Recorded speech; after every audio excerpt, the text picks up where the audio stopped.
Good morning.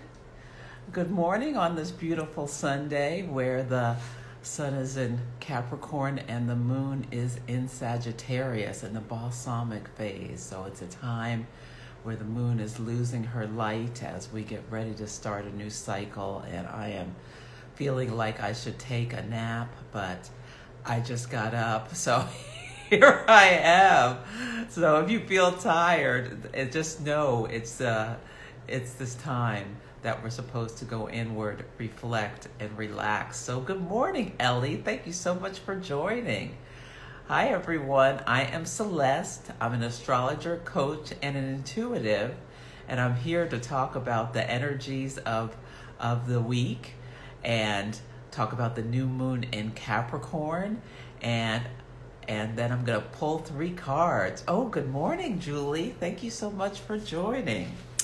So, just a couple announcements. You can go to the link in my bio and sign up for my monthly free Astro Oracle drawing. One person will win, and I will give them an oracle reading, my special astrology-based oracle reading, and I'll sprinkle in some astrology from their chart. So you can enter the free drawing. You can also buy one for yourself on my secret menu, or just get a standard astrology reading so you can find out how the winds of change of 2021 are going to affect you.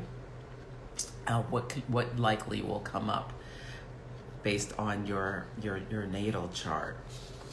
So let's talk, let's settle in. It's been a raucous start of 2021, and as I said last week, expect the unexpected. We just have to ground ourselves as Uranus is a star of the show. But last week, it was Mars who was the star of the show. So I just wanted to bring in a few points about the astrology, and I really try my best not to bring any politics into it, but just talk about on the 6th was a day where we had, 2 big things happening. We had the Senate flipped from red to blue based on the results in Georgia, and we had an insurrection where some people tried to overthrow the government of the United States. So it was a big week, and what happened that day was Mars was in the last degree of Aries. And we've been talking about Mars for months because instead of the normal 6 weeks in a sign, it was in Aries for 6 months because of the retrograde cycle where it appeared to back up and then move forward again. And the 29th degree is the last degree, and it's called the anaretic degree. And there's a sense of all this built up energy and a sense of urgency that stuff needs to get done before you move forward. And Mars is the planet of how we take action in the world, how we get our desires met. It's in Aries, it's at home, it's in its purest form, it's not answering to anyone, it can just go. And each sign, sign has a high road and a low road. And so the high road of Aries is there's the warrior, the combatant, the what else did I say? The pioneer. These are all archetypes. And you can be fighting for good or you can be fighting for bad, and it's all perspective on what people think is good or bad. So on the high road of Aries, and I did a post on the last quarter moon, so that was another thing. We were having this crisis point as the cycle of the moon was completing. So there was a lot of energy on that day. And when I saw what was happening, I said, oh, this should be over by 5:30 p.m. EST when the moon goes into Taurus. And it was. So it's so amazing to see astrology in action. But anyway, the high road of Aries is when you can take focus of Mars and Aries, when you take focus, action, have initiative and courage and leadership skills to get what you want to do done. And so Stacey Abrams, who was a real mover and shaker from Georgia, she lost the governor's race in 2018 and then turned her righteous anger about what she saw was voter suppression as being a key factor in her loss, into focused action and step by step built a coalition and got people registered and had this big push in order to be ready for the presidential and the other elections. And on this day last week,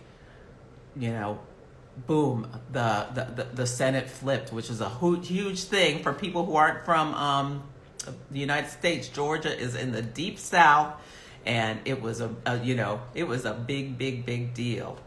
And then Mars and Aries, the low road is just reckless impulsivity. It's just, turning the table over, flipping out, destructive rage. Starts, and you can start into like this downward spiral. And we saw that at this started as a protest, turned into a riot, and then an insurrection.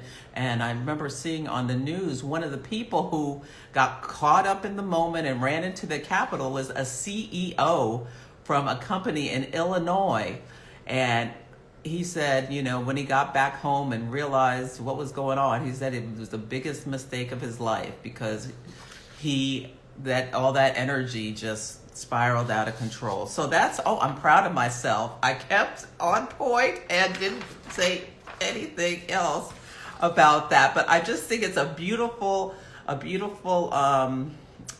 juxtaposition on the high road and the low road, and what we saw last week. And I think part of the reason I'm so able to not be a little emotional is that Mercury has gone into the sign of Aquarius. And Aquarius is an air sign, and it lets us step back and take a higher view with some detachment. Canvas bananas. Thank you for being proud of me too, and thank you for the compliment. I'm feeling cute today.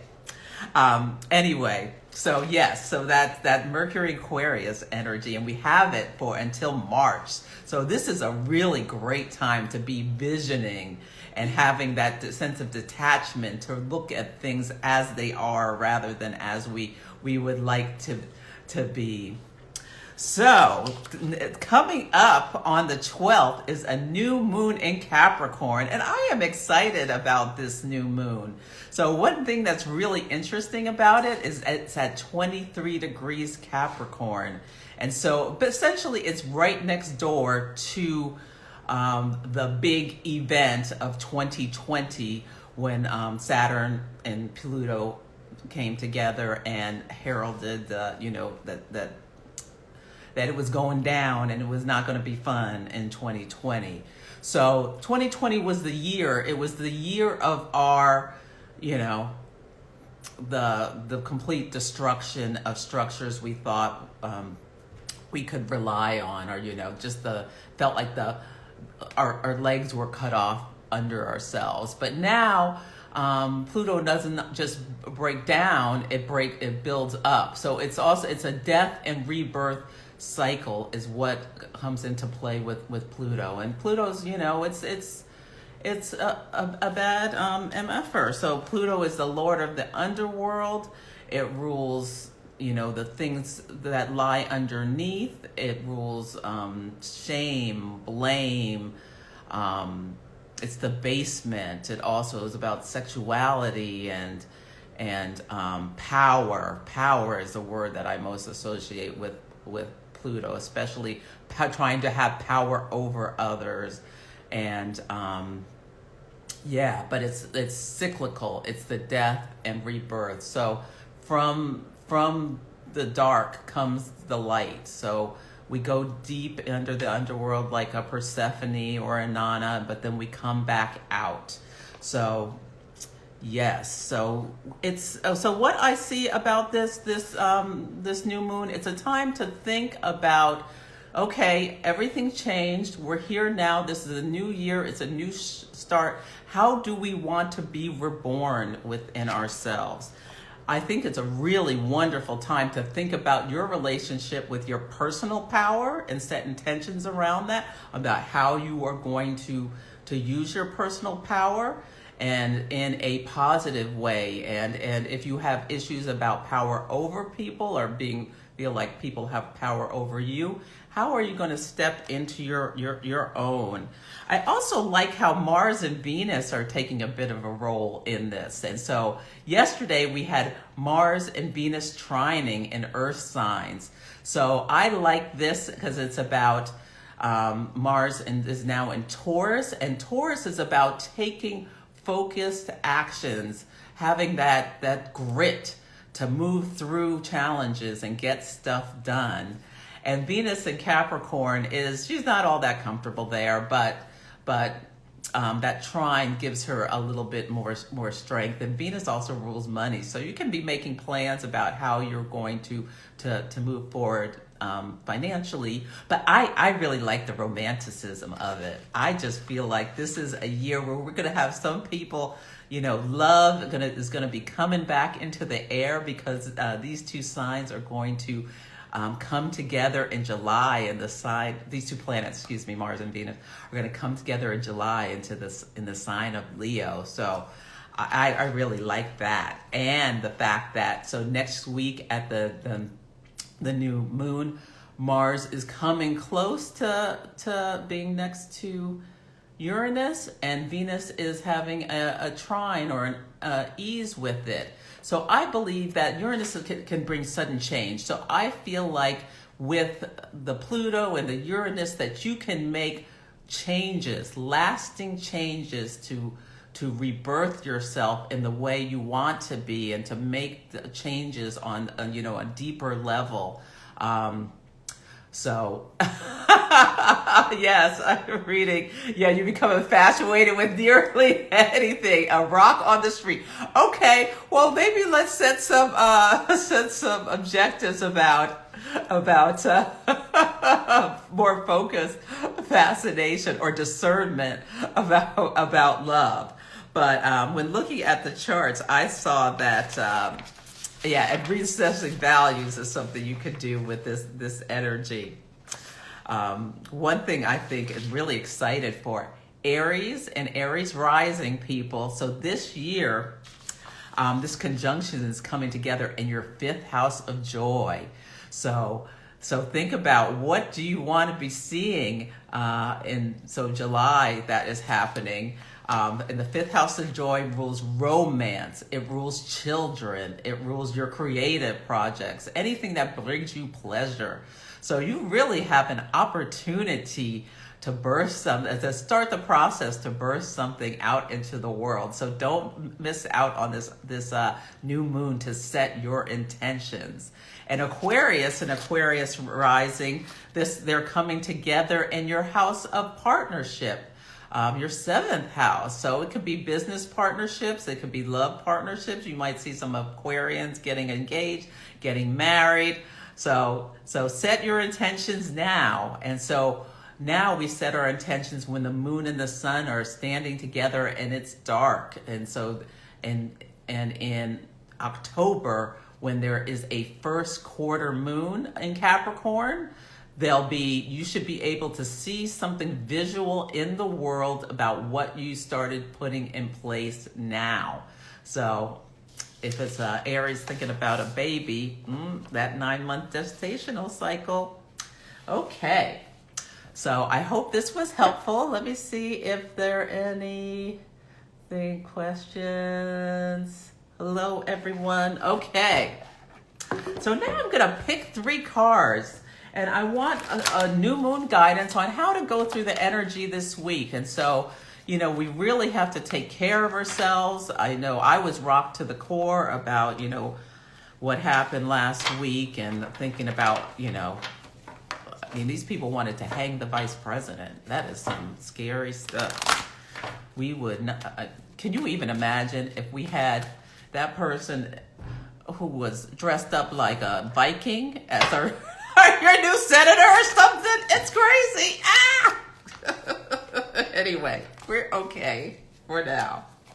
But yeah, try to stay in some joy as we deal with what's going on, and focus on what we can control. This is a good time for the Serenity Prayer. Let's see. So my question is, how can we what do we need to know about using this moon energy to step into our personal power in order to make lasting adjustments to meet our goals that we set for ourselves and the intentions we're coming up on. Okay, so let's see, what does the universe want us to know? There's no place like home. So the first card, so it's about your authentic self. It's so important to ground yourself, be yourself. If you feel like you're doing stuff to please other people or to be accepted, it's a really good time to work on with this Aquarian energy, Mercury and Aquarius, working on how you are going to step into your individuality, be yourself, and not apologize for who you are. You are beautiful as you are, and if we always need to make some adjustments, but yeah, don't feel like you have to change your core for someone else. Okay. So then the next card is, that's right. Individuality is your word of the year, Lori. Beautiful. And the next card is poised. So it's just letting us know, and it's in the protection position, and it's just letting us know that it's okay, that we're not ready. We're not, we're a little bit off kilter. This is like the fairy is standing on a pedestal, and she's like, I'm here. I'm just ready to go. This is telling us that we want to take time to understand that we need to start moving these intentions forward to get to the point where we're ready for the big reveal. Ooh, and the last card is the thinker card. So it's all about taking strategic actions. So I think list writing is really a great thing to do for this this new moon, and really think about how you want to move forward, what you want to change. Use that energy of Uranus to make some positive changes. But the base of the reading is to be your authentic self. There's no place like home. You might want to not leave the house until the 20th. I don't know. Maybe that also means that as well. Know that it's okay that we're not quite ready yet. It's a time of raucous energy, and do not criticize yourself. We're doing this step by step. That's part of the beauty of the new moon cycle, is that every month we come back together and get a chance to set new intentions. You don't have to, do a resolution for 12 months. We are doing this in bite-sized pieces. And the last card is thinker. So be strategic. Yeah, put some thought into how you want to move forward. So that is all I had to say today. And I'm wishing you all a beautiful week. Keep yourself centered and focused. Do what you need to do. If it's meditation, walks in nature, whatever it is, take good care of yourselves. And please, you can drop a comment if you have a question about anything I had to say, or if there's something you want me to talk about next week. And you can check the link in my bio. Book a reading. There's a lot going on this year, and you can find out how it's activating your chart. And everyone, you just have a beautiful day. Thank you so much for joining. Hi everyone. Hi Amy. Hi Canvas Bananas and Julie and everyone. I recognize some people have joined here, and I will be back next Sunday, same time, same place. Bye.